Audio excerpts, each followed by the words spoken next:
On this week's episode of The Video Store, Josh champions Capone while Frank devs the Brews Brothers, and Josh, the butt boy, goes Sword of Trust on Laggies, with Frank going Bloodshot, killing a Chinese bookie and a woman under the influence, and Josh comes at night yelling, "I am Wrath," while Ravenous Frank becomes the hidden Repo man with the Prince of Darkness.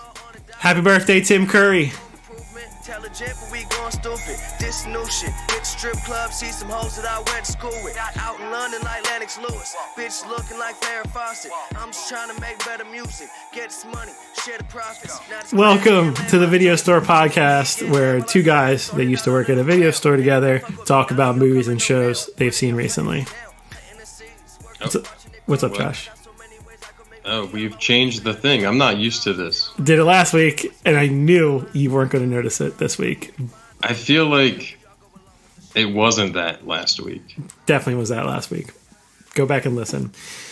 So what's up, Josh? How are you doing? How are things going? Just sitting over here in my pod, doing pod things. How about you? Pretty good. Have you been outside? I just went for a little walk around the block, got some sun, like a plant, and I came back inside. Nice. No stores this week? Nothing No, like that. what's that, stores? No. Yeah. We have to wear masks now if we go into any stores. Yeah, I think the best thing I've seen is a guy that used a hoodie and the top, like a lid to a pot. Yeah, backwards. Lead to a pot? Yeah, and then put it inside the hoodie and then pulled the strings tight. Okay. Look through the glass, and he kind of looked like an astronaut. It was pretty awesome. I think half of these, more than half, are just people trying to go viral. Just being funny. That one was great, though. Yeah. I saw a backwards hoodie. Just like wore the hoodie backwards. Oh. And then you put sunglasses on so you look cool. Yeah. I've also seen people fill the hoodie up with popcorn and eat out of it backwards. Like it's a bowl. Well, that's not healthy at all. Yeah. Cool. Well, I'm glad you're healthy and safe. You ready to talk about some movies? Sure. Yeah. Let's do it. I'm so excited. The only trailer that I'm aware of is the one you wanted to talk about that has come out recently. This is Capone. It's set to come out in May of this year. I highly doubt it. This is about a 47-year-old Al Capone, 10 years after his prison stint. He's starting to suffer dementia and is haunted by his violent past. It's got Tom Hardy, who I really dig, Linda Cardellini, who I love, and Matt Dillon, who I think's usually pretty interesting. I didn't see this trailer, so I assume you did. I did watch the trailer. What'd you think? Definitely seems quite interesting. I was a big fan of Tom Hardy and Legend, and just think every time I've seen him in some type of gangster role, whether it was Peaky Blinders, always comes off fantastic. So he's going through some definite makeup here, and it looks pretty interesting. But let's see how vicious he can be and how much they let him go with the movie. Because sometimes you get these art pieces that are toned down, and nobody wants that. Don't tone it down, man. Don't make Venom Capone. Fair. Written and directed by the gentleman goes by Josh Trank. He did Chronicle, which I was actually a big fan of, like the supervillain origin story. And then Fantastic Four, which I heard was really bad and didn't see, the 2015 one. Yeah, it was pretty bad. But look, it wasn't anyone's fault besides everyone's fault. Yeah, you can't just put it on one guy. I agree with you. It looked kind of cool. So yeah, it looks interesting. Be curious to see if it just comes straight to video or what they do with it. I'm going to check it out. Okay. Let's see what happens. There's our thought and our trailer. Boom. We did it. Yeah. Moving on to TV time. Josh, tell me about Champions. Something random that popped up on the old "you should probably watch this bitch" feed on Netflix. What was it? The top thing, full screen? No, I don't think it was. Okay. Then again, do I really know? No. You are getting targeted. Like, they do pay attention. You know, that's one of the things Netflix... I'm being targeted. Netflix has always bragged about as their algorithm. So, Champions, you want me to read the description? You want to get into it? You go for it, okay. girl. I didn't see it, so it's about Vince, a charismatic gym owner with no ambition, lives with his younger brother Matthew, a gorgeous idiot. Their simple life of women and working out is put on hold when the teenage son of Vince is dropped off at the doorstep by Priya, one of his old high school flings. So this stars Anders Holmes from Workaholics as Vince, and Andy Favreau from a show Single Parents that I did not see as his brother Matthew, and then also the stand-up comedian Fortune Femster is a Ruby character. So I know a couple of those people. I like Anders Holmes. Okay, yeah, so you're a Workaholics fan. I wasn't particularly, but I have seen like Game Over Man and a few things that they have done. So still, the humor's there. I think Andy Favreau was hilarious as his brother, plays a very lighthearted role, and so Mindy Kaling plays Priya, and it's kind of her production company or something of Kaling Productions or something of that nature. Another reason I kind of looked into it. It's decent. It's lighthearted. Definitely a filler show. Didn't blow me away or anything. The son plays this very flamboyant gay son that wants to move to New York to, become, a drama star and all that in theater and all this kind of stuff. And Mindy kind of comes in and out of his life determining. She's like, oh, maybe he'll be better off here than in Cleveland. And they kind of have this 2.5 Men vibe going on between the two brothers and the son, except the son's gay, because I feel like that dude in 2.5 Men, the dad was gay, so it's very close dynamic. It's almost 2.5 Men in a different circumstance, but more like our age range, like 30s, where they were like kind of 40s. Yeah, agreed. This is definitely targeted a little younger, but it's not a terrible show. It's all right. Okay stories, some good jokes here and there. Kind of similar to, oh man, I don't know, kind of lines up with that Office or Parks and Rec humor, but not style. Okay. And 10 episodes, 30 minutes. You watched all 10? I did. Would you be interested in a season 2? I'd be okay with it. Cool. And that was Champions on Netflix.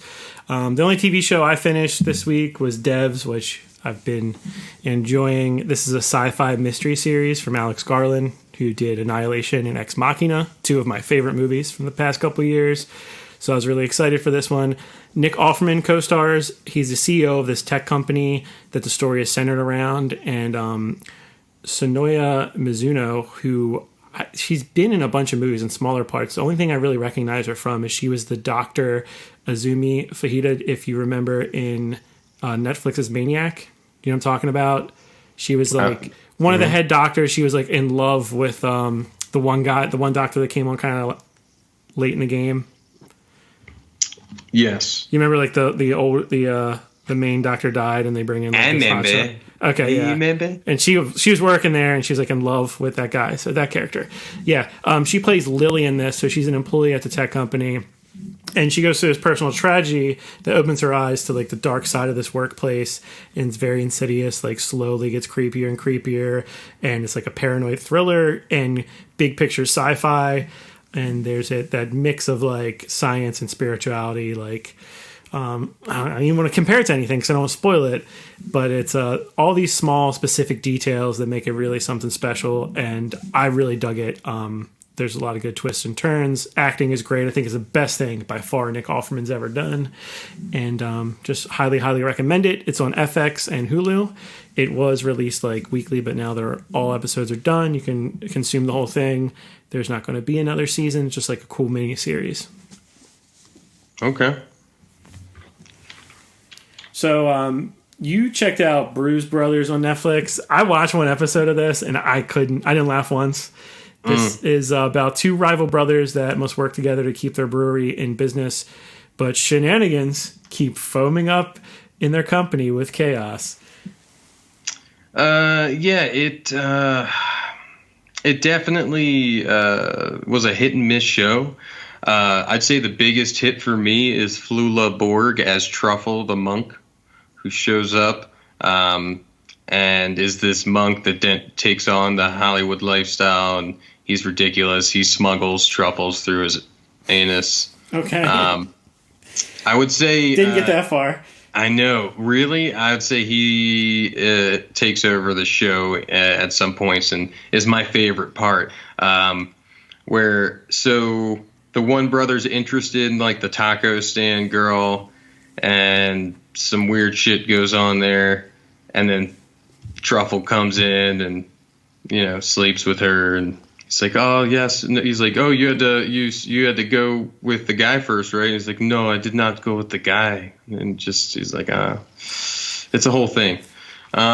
It seems like half the main cast like come in like 3 or 4 episodes in.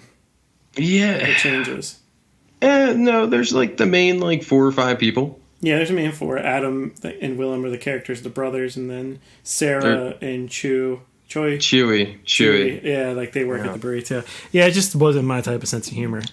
Yeah, it definitely hit or miss with only a couple of good solid hits. I'm also not super into that beer world, but I think it was kind of like a weak sauce, Always Sunny, and not just because of the alcohol circumstance. They tried to get somewhat outrageous at points and didn't always land. But a lot of people, I think, were still putting in some pretty decent effort. I don't know. For yourself, maybe you're into beer, maybe you'll enjoy it a bit more. I don't know. Yeah, I think a workplace comedy in a brewery makes sense because I know a couple people that work at breweries. I feel like in our age range, in the early to mid 30s, like somebody that works at a brewery at this point, or someone that's made beer. Yeah, or makes beer in their garage. So yeah, I don't know if it gets into like all different aspects of brewing. I heard from some of my friends that it's like everything they love and hate about the representation of a brewery. So hopefully something better comes up, or maybe they'll have a strong second season. But yeah, I can't really recommend it. It doesn't sound like you are either. Not particularly. Yeah. On to movies we watched, aka flicks that we picked, aka Orange Juice. Butt Boy. We talked about it before. Butt Boy. It's available to rent digitally right now. Rent it digitally. It is described on IMDb as Detective Fox loves work and alcohol. After going to AA, his sponsor, Chip, becomes the main suspect in his investigation of a missing child. Fox also starts to believe that people are disappearing up Chip's butt. Desire. Tell me about it. So it's a pounding hard thriller, Frank. Oh yeah? Yeah. No, it's very stylistic, and I think gives a lot of good odes to a classic film noir. Yeah, just it holds really well. I think you will find it pretty enjoyable. Personally, I think this is up your alley of something that cinemaphiles are gonna look at. And yeah, the element itself obviously is outrageous, and you have that hook. What a hook! Yeah, I mean, yeah, what's great is when this dude just like looks at something ominously, and it's like, and then looks back, and he's like you see he looks at the remote, and then looks back at him, and he's just like, and then she's like, honey, where's the remote? He's like, I don't know. It's just like, it sounds like it gets that it's stupid. Well, the guy basically lives this life of monotony and somehow determines that this is what will bring his life satisfaction. And it does transcend reality, obviously, for a couple reasons, but it does understand its core drive and does push it over the top in its arc. So it gets fucking out there. And I thought of one quip for this that you probably wouldn't enjoy, but I don't care. So You know, like the upside down in Stranger Things, right? Yeah. This is the downside in. Okay. I'm gonna have to watch this fucking movie. Yeah, you'll have to check it out. But boy, damn you. I think the Detective Fox, the guy that plays him, takes his role super seriously and drives it. It's just crazy, the kind of the jump of things, but he's very pressing, and it's really dark and ominous. And I think similar to a movie that was like quiet and yet powerful, where you had like you were never really here. And I'm not saying these are on those levels, but I mean like the tone is set and you're engaged. Okay, so it sucked you in and you enjoyed it. It sucked me right in there. That was all up in there. I only think these are butt euphemisms, butt related euphemisms. All right. What's Frank? Hey man, what? Nothing. Okay, I told you I was going to go with some themes. I got three. I went with no themes. Three no themes. Your theme was no themes. My theme was Josh's theme. Hey man, you do your thing. I have three themes throughout the movies I watched this past week. First one is a director I was interested in, Lynn Shelton. She's done some stuff that I liked before. I'll go back and let's see if you've watched any of these. She was director of Hump Day. Do you ever see that one? No. Your Sister's Sister. I'm really big into the Duplass brothers stuff, like their indie films, and they're like kind of absurdist, like stories based in reality. So Hump Day was about like two guys that are going to participate in an art film project and have like a gay romance scene despite them being straight. And then Your Sister's Sister was a drama about just like a friend and a couple hanging out in a cabin, and then just like them clashing. You know, I haven't seen those in years, but I enjoyed those. And I just Sort of Trust was a movie that I wanted to see in theaters, never got a chance to. It's on Showtime now, so I checked that out, and that kind of started this whole thing. So Sort of Trust stars Mark Maron. He runs a pawn shop, and these two characters, Cynthia and Mary. Cynthia is played by Julian Bell, who I'm pretty sure you're familiar with. Right. Okay. And then Michaela Watkins, they're a lesbian couple. They thought they were going to inherit Cynthia's grandfather's house. Turns out he gave her this sword that he claims is like a piece of truth or evidence that the South won the Civil War. Wait, what? Yeah. Everything else about these characters in the story is very grounded, but yeah, there's this ridiculous subplot, and they don't really get too much in that. It's all about, and this is a common theme in her movies, like situations that bring unlikely people together in their lives. I guess we wouldn't really know, right? I mean, they could have rewritten all the books. Mark Maron was hilarious in this. I'm a big fan of that, of him, and I thought it was really good. And it's a good like comedy drama movie. A comedy drama? Yeah, a dramedy. And so I dug that one, and then I checked out Laggies, which I was going to see back when it came out in 2014, kind of just forgot about it. This one's on Netflix. It stars Keira Knightley, Chloe Grace Moretz, and Sam Rockwell. Those are people I love. And Keira Knightley's like in her late 20s, and she's, you know, it's the stereotypical rom-com character where she's like funny and smart, but she has no ambitions yet as a job. She's like spinning a sign for her father's tax business. Her father is played by Jeff Garlin, who's pretty good in that. Yeah. And she is leaving her friend's wedding and buys booze for Chloe Grace Moretz and her friends, and then hangs out with them a little bit too long and becomes buddy with her. And Chloe Grace plays like a 16-year-old.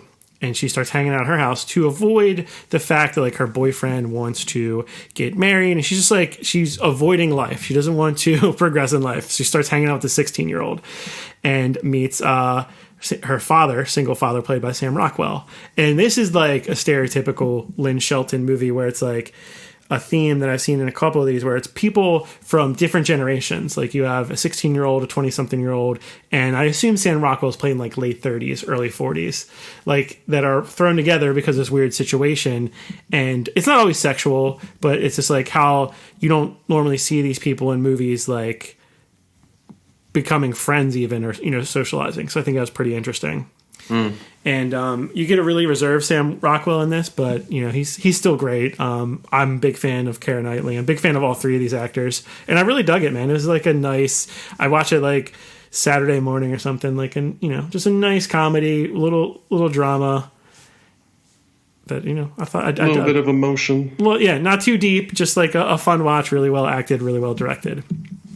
The last one I saw by Lynn Shelton was definitely more of a drama called Outside In. This one's also on Netflix. It's about an ex-con played by Jay Duplass.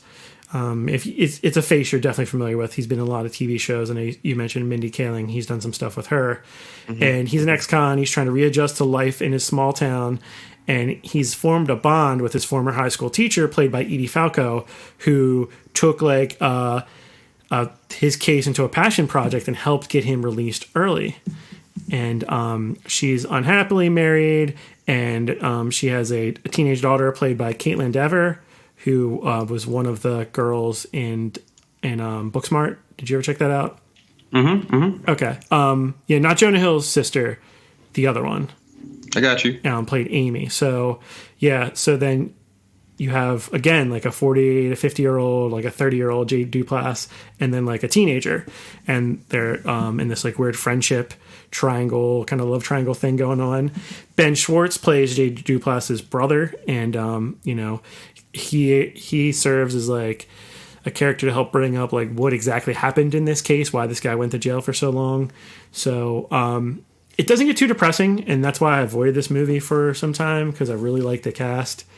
But again, like everything she does is like so character driven. It's characters first, and definitely characters like foremost, where it doesn't always have like this, like in a movie about an ex-con, it's not trying to make a message about the justice system or anything. It's just about these characters. It's about how this situation brought these characters together, and they all feel like real life people, and they're done in such a way that you relate to them, even though they're from a town that's unlike, anything you've lived in, just different worlds, but she really humanizes her characters really well. And that's what I dug about all these movies.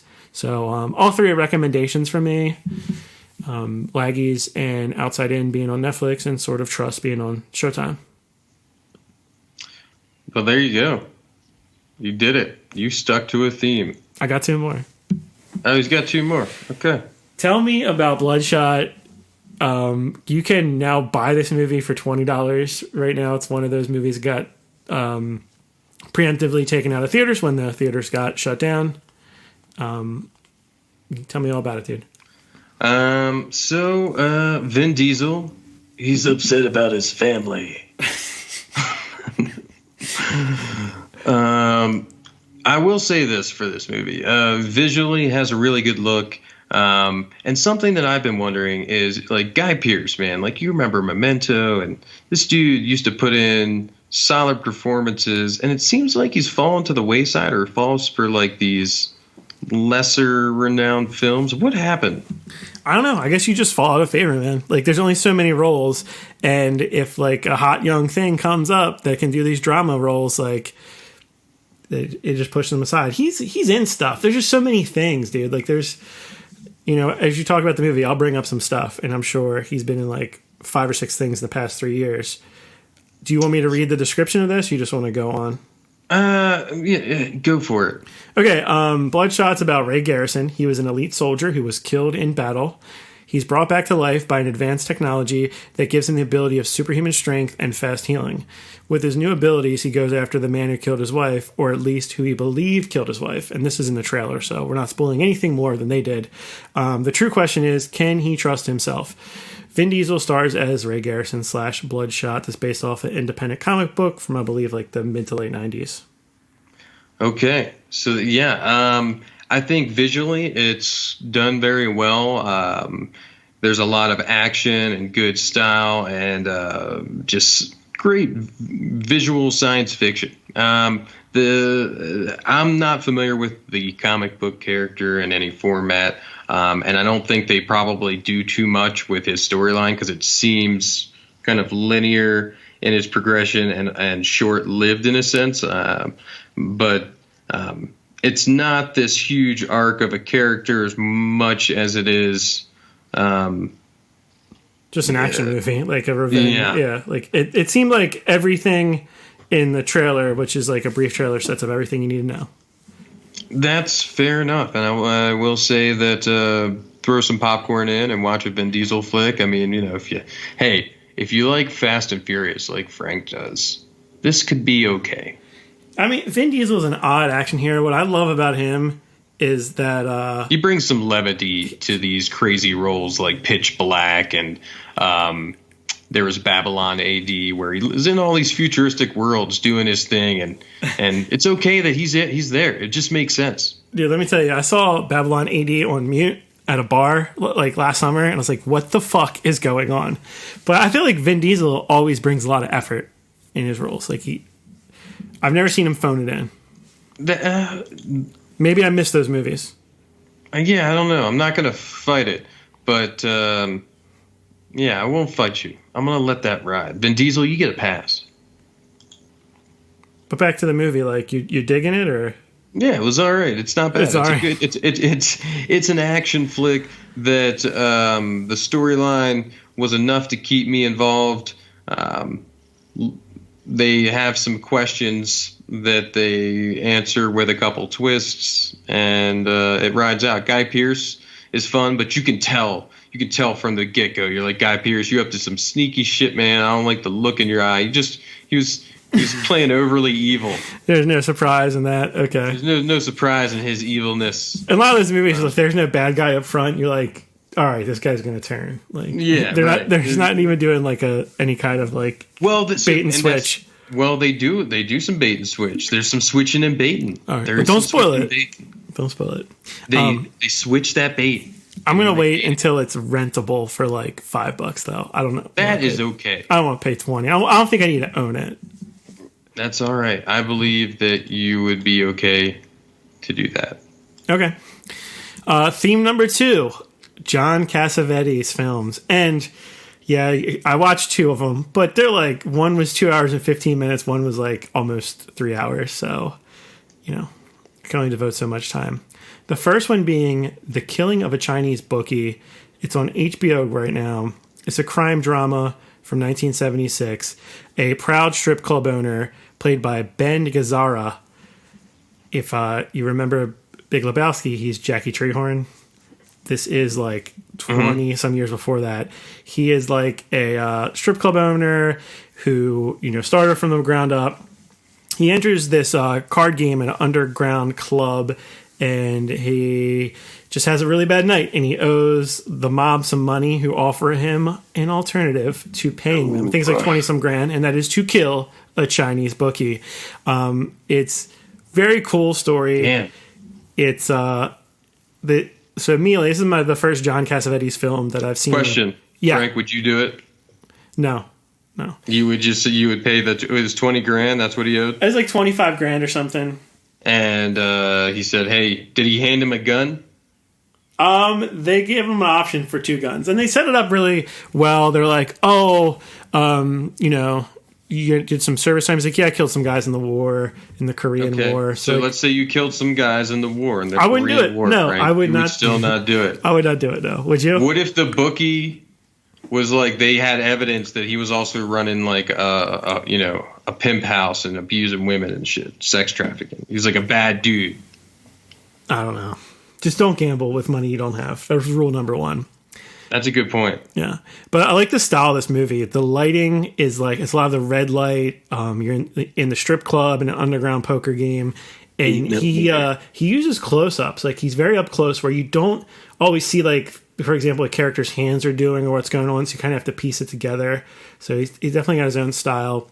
And good. I have gross hands. I think it's a movie you'd really dig. The only thing I could compare it to, like, recently, and it's not even that similar, but the closest thing would be Uncut Gems. He's not that much like the same character, but it's just someone spiraling out of control. Like, you're dealing with the mob. Not everything they're telling you is what it seems. Sure. It's not as simple as it makes out. The guys look scummy. Everyone looks evil and chasey. There's also that quality. I think it was filmed in New York. I don't know, but like, it has that where like 1980s, 1970s New York, it was like looked so dirty and dangerous that it was like It's kind of like Butt Boy, I'm telling you. it's production quality in its own, just like it's just jarring like what that city looked like or the presentation of it. But yeah, it's really well acted, man, really well done. I was like hooked in on this one. It's just an artsy crime movie that I was unaware of, and I'm glad I checked out. So I definitely recommend that one. I think if you like, crime dramas, crime thrillers, you'll dig it. If you're a fan of like Scorsese stuff, for example, you would dig Killing of a Chinese Bookie. So highly recommended that one. The second one, Woman Under Influence, is a great movie. It is a tough watch. It's about a character named Mabel. She's a wife and a mother of 3 children. She's loved by her husband, Nick, but her mental illness proves to be a problem in their marriage. And Gina Rollins plays Mabel, probably best known by most people as the lady in Notebook, like the older lady who has dementia. When Rachel McAdams, like when they show her in advanced age, what I'm talking about? Yeah. And then Peter Falk, who, we all know from Columbo, plays her husband, Nick, and in a way I've never seen him before. And the style I was talking about in Killing of a Chinese Bookie, it's his up-close style and the way he shot the movie. You feel like you're inside this house in this contentious relationship. Like, it's intense, dude. But her performance is one of the best performances I've seen in my life. Like, it is a brutal movie. It's gut wrenching. It portrays this woman who doesn't have a firm grasp on her mental health and this tough life she has, and then also like the back and forth where you see these two characters and the love between them and like why they got together, and then how they bring the worst out in each other. And Peter Falk's character, Nick, like he's definitely not innocent in this. And I think when they say under the influence, they might even be talking about like his verbal and mental abuse. But if you just can appreciate things for the level of acting and directing, with the warning that, it's really, really tough. You feel like you're on, you're a fly on the wall of this very contentious, abusive relationship with like some high ups and some low lows. Very uncomfortable at times, but just like really well made film. So sounds like all the pieces to the puzzle. Yeah, I mean it's great, man. It's just you don't feel good afterwards. You don't feel good afterwards. You do not. No. Is that like after you do like 6 shots, you're like, I feel great, but then I don't feel good afterwards? No, it's kind of like when you're at a restaurant and someone's yelling at their kid and you feel like they're yelling at you, but turned up to like 100. Like, is it because the kid has your name? They're like, Frank, sit down. Yeah, take your fucking there's not hands even out a of your Frank mouth. in this, man. It's like Francis. No, a better thing is like you're at a dinner table and people are acting like you're not there and they're just going through their shit. Like he really brings you inside that house in a way I've never seen before. Yeah. So that's uncomfortable. That's where I just get up and go, I have to pee. It was uncomfortable, but it was so good. It was so well made and well acted that I just had to hang in there. Oh, you hung in there and then you peed? You might even like kind of like turn away while you're watching a little bit because it's uncomfortable. But, well, that seems like the opposite of what you should do with a movie. Amen. It's art. They're not all there to make you happy. Like he wanted to make a point about a character and he did it, Is this the ideal time to suggest that movie? Is that my question? Is this a COVID movie? I mean, everyone deals with these situations in different ways. So maybe just bookmark it for when you're ready. But if you want to see one of the best performances I've ever seen, and I watch thousands of movies, check it out. Thousands and thousands. And that was also on HBO. Go. Changing gears, you saw It Comes at Night. Is this the first time you've seen this movie? Yeah. No? Yes. Okay. I said yes. I'm not judging you. I saw it in theaters. So, secure within a desolate home as an unnatural threat terrorizes the world, a man has established a tenuous domestic order with his wife and son. Then a desperate young family arrives seeking refuge.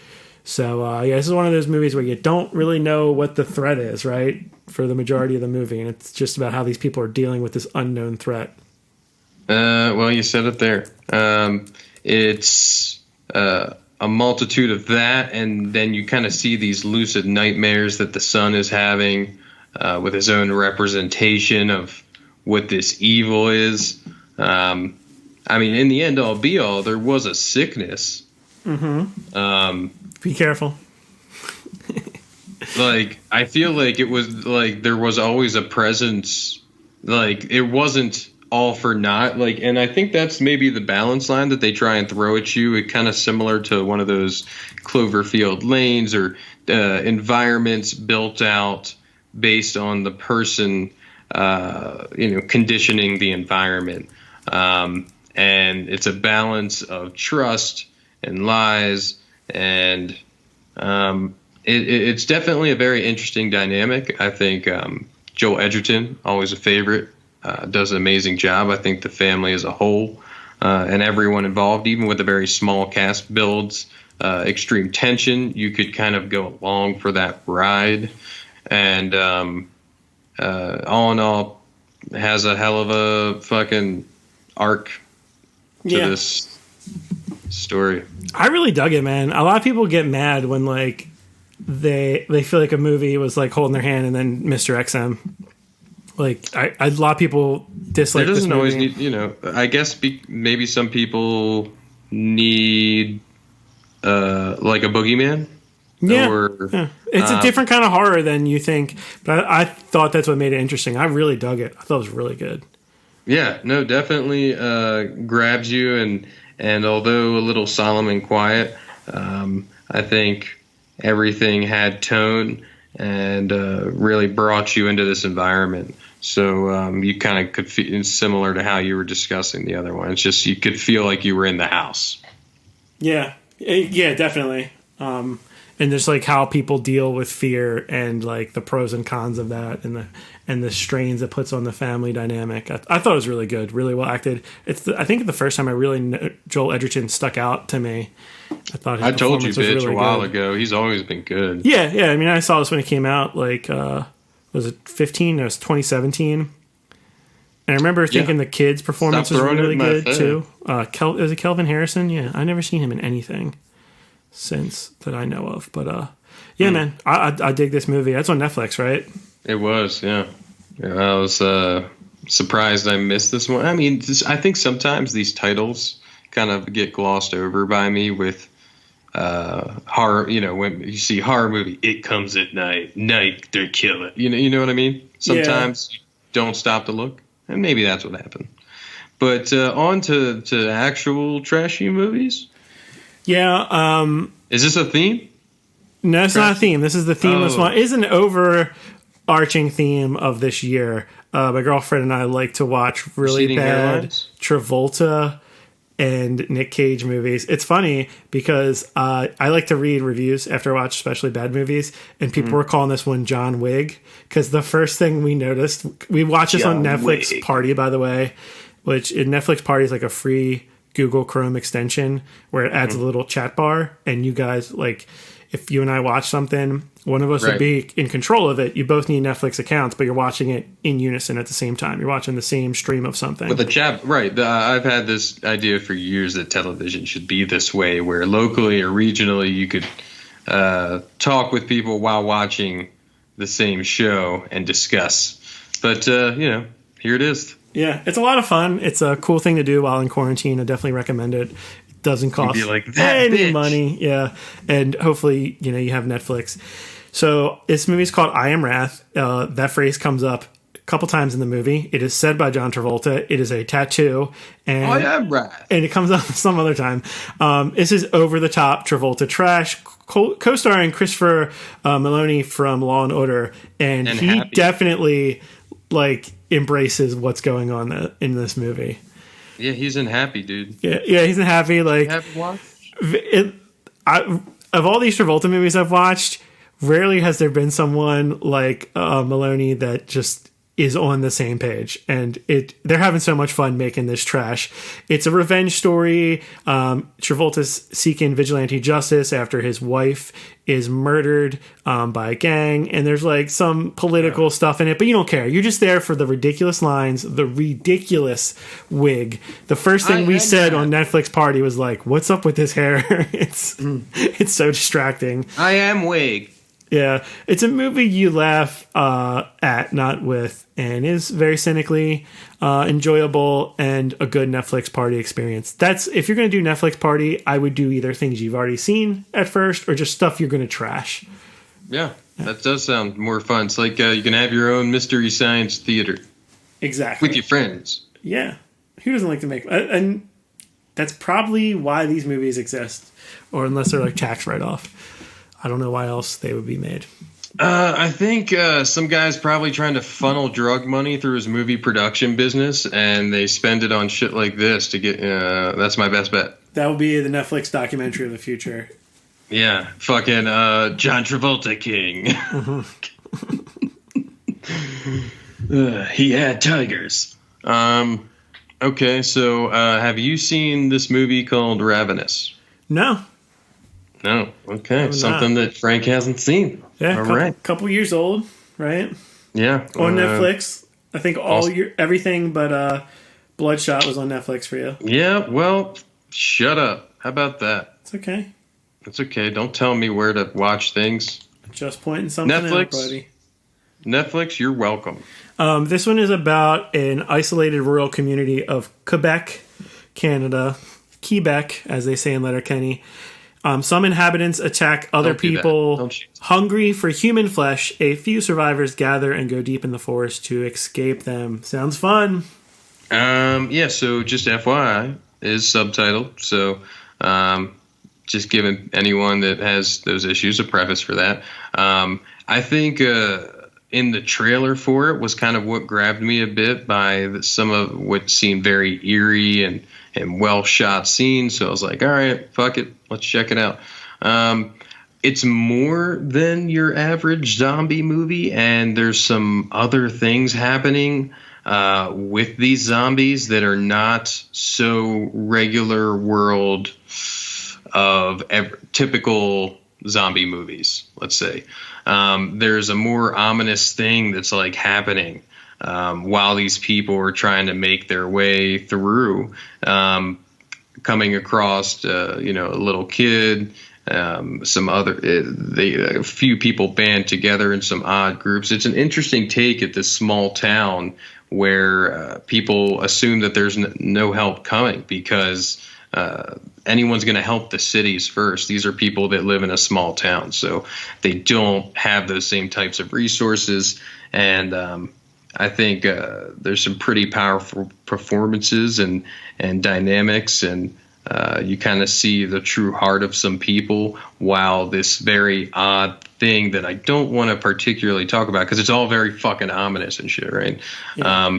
And it's just it's odd, but it's definitely a peculiar, interesting watch if you're into that zombie thing, if you're into something that's a bit out there, and I guess foreign films as well. So, but pretty cool. I think you would dig this.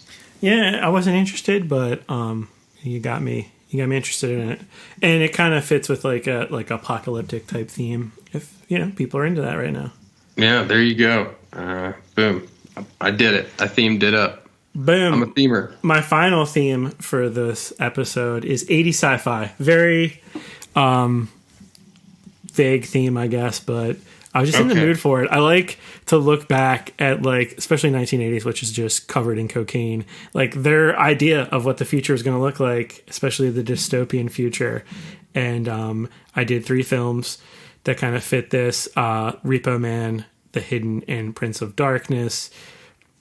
I'll start with Repo Man, and I'll say out in the out front, this is one of my favorite movies now. I think I saw this a long time ago. I think my mom made me watch it. This is 1984 action comedy with some sci-fi in there. Have you ever seen this movie, Josh? I saw it on the shelf. Yeah, dude, it is. It's got a weird poster, and it looks like 80s cool, which by the mid 90s just looked kind of lame. But it's about a young punk recruited by a car repo man. So the young punk is Emilio Estevez. The car repo veteran is Harry Dean Stanton. and he finds himself in the pursuit of a Chevy Malibu that is wanted for a $20,000 bounty, and it has something otherworldly stashed in its trunk. And again, like you have a city that's just like ravaged by some economical collapse, I assume, and you have this outlaw justice, these repo men, which is really fucking cool. And I forgot how like cool Emilio Estevez. There was a time in the 80s where he was like the man, and he is very much the man with his one long earring. He starts off, he's like working in a grocery store, and his boss gives him shit, and he just tells him to go fuck off. And he lives like in this house full of people, and it's a representation. It's very critical of like the punk scene, and like pulls out like all the worst parts of it. So he doesn't want to sell out. He has some issues with being a repo man, and then his friends are going around like robbing liquor stores, which seems fairly common. Like violence and murder, people dying on the street is very common. You see these people in hazmat suits come up, burn the body, and just like throw it in a truck. So yeah, it's very over the top, and you got a lot of like vague social commentary in there, but it's just they create such a fucking weird world. All the food in like a very like John Carpenter-esque way, like kind of reminds me of They Live. Everything is just labeled. It's like white canisters just say beer with like in blue lettering. Beer, like sugar cereal, oatmeal and stuff. I don't know if it's just because they couldn't get product placement or what that was about. Or is that government distributed food? Yeah, I mean, and there's a government agency like a Men in Black that's probably what it was. Are roaming around, and there's a guy, like this weird guy, who's driving around with something in this trunk that is very mysterious, and the guy seems like he's just off. Like, is he drunk? Is he high? Briefcase? It's kind of like a Pulp Fiction kind of trunk. Yeah, I would. Now that you say that has to be an inspiration for that briefcase. And this guy has sunglasses where like one of the lenses is popped out, and he's just a goofy fucking character, man. And there's a lot of weirdness. And so that story and Emilio's story eventually come together. But yeah, man, I thought it was really fucking cool. It was a lot of fun. You can rent it or buy it digitally right now.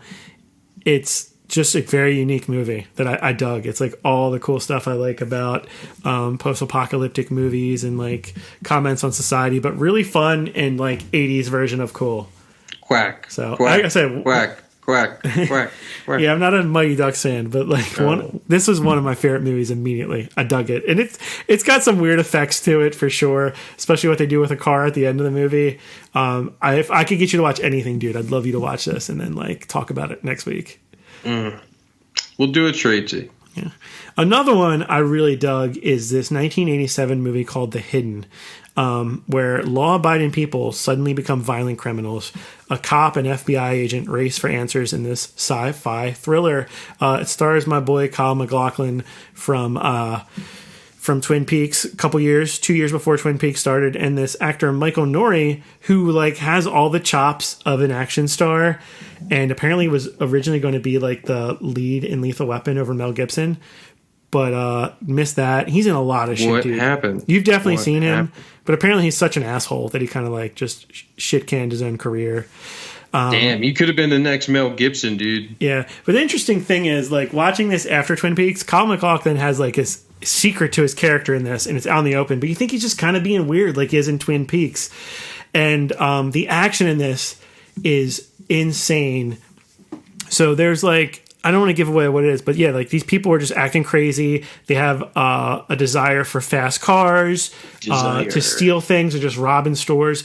And Rockstar Games definitely owes this movie an inspiration for their action. It feels very much like Grand Theft Auto. The action's ridiculous. The sci-fi stuff is cool. You got a Danny Trejo cameo in this as well. It's just a good buddy cop sci-fi clash that works, or mashup that works. And I really enjoyed this one as well too. And I bought it instead of renting it digitally. And just like Repo Man, like I'm going to revisit this one. Even more so, this is one I feel like that is forgotten. Like I've never heard of The Hidden before until I saw someone talking about it on Letterboxd, and I'm glad I checked it out. Like this is a good one to show to your buddy that's like seen everything. He might not have, he or she might not have seen The Hidden. There you go. Is it because it's hidden? God damn you. And then finally, you can rent this one, but it was on Starz. Yes! This one you may have seen. I don't know if you're a big Carpenter fan. John Carpenter wrote and directed in 1987 The Prince of Darkness, or Prince of Darkness. Have you seen this? Not a lot of big stars. You have Alice Cooper as a cameo kind of role in this. Donald Pleasance and Victor Wong. Victor Wong, the dude from fucking Tremors. Victor Wong, yes, from Tremors. Also, I was just watching Tremors. There you go. Big Trouble in Little China. So yeah, Victor Wong's only been in a couple dozen things, but he was in a lot of shit in our childhood, including I don't know, Gremlins? Three Ninjas. Was he in Gremlins? No. Was he the dude that gave the gremlin over? No, you're thinking of someone else. No. Are you sure? I'm positive, dude. It's not him. You think of someone else. You can look that up. I'll discuss this movie. So, back to Prince of Darkness. This is a supernatural, Three Ninjas, demonic. Yeah, he's in Three Ninjas. Demonic type movie where a research team finds a mysterious cylinder in a deserted church. If opened, it could mean the end of the world. So this cylinder of green spooky ooze was apparently guarded by the head of this church. When he dies, it is now vulnerable, and Donald Pleasance recruits Victor Wong and his students, and then teams of different psychologists and different types of scientists all team up in this church. Most of them, pretty much all of them, believe in this is bullshit. They are all skeptics. While they're researching this stuff, and they're all making discoveries in different ways and being affected by this spirit, it operates very much like a haunted house movie. There's a gang of, I guess, seemingly homeless people led by Alice Cooper that don't really say anything. They just kind of stand and stare in groups and surround the church and get closer and closer as the story progresses. And so you got this creepy thing where these people are kind of stuck in this church and they don't even realize what's going on. They're way behind the thing. You as the audience are way ahead of them in many cases. Really cool actual effects. There's no practical effects. Yeah, practical effects. Thank you. That's a word. And a very different Carpenter movie. No real societal references in there. Something new, something different for him. And I really dug this one. I thought it was not as good as Repo Man or The Hidden, but I thought it was pretty good, man. I just kind of want to watch all the John Carpenter stuff, just checking off that box. But something worth checking out. All right. Well, you're right. I don't see that he was in Gremlins, but Three Ninjas was my childhood. I was going to bring it up. Yeah, I thought Three Ninjas might have been that too. So yeah, Victor Wong, not a lot of roles considering his age. He kind of had a late start. Grandpa! Sorry. But a good movie. So that's all I got, man. Anything you want to say before we get out of here? America, hang in there. Don't reopen until we're ready. I agree. Couple themes. I think I'm going to two themes for next week for me. I'm going to catch up on 2020 films because I've been watching a lot of old shit. I thought you were going to watch The Leftovers for me. Going to check out The Leftovers. Oh, I don't believe it. And believe that. And then also some end of the world stuff, some apocalyptic stuff. I think I'm ready to watch some of those. I'm going to stop false promising. I have no idea. So, I'm just going to ride that wave and be there to assist you in any way as I can as a thesaurus for when you need me. Thanks, man. I didn't think you made any promises last week. I make promises all the time, and then I break them. But watch Butt Boy. Okay. All right. Talk to you next week, man. Okay. Bye, Felicia.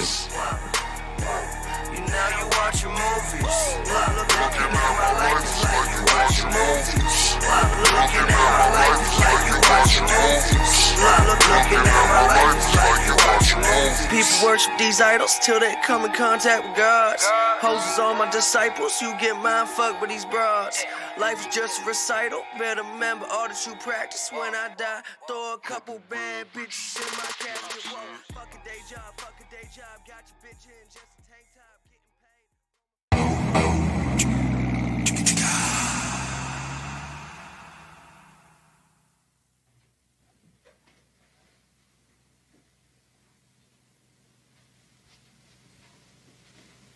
You're still here? It's over. Go home. Go.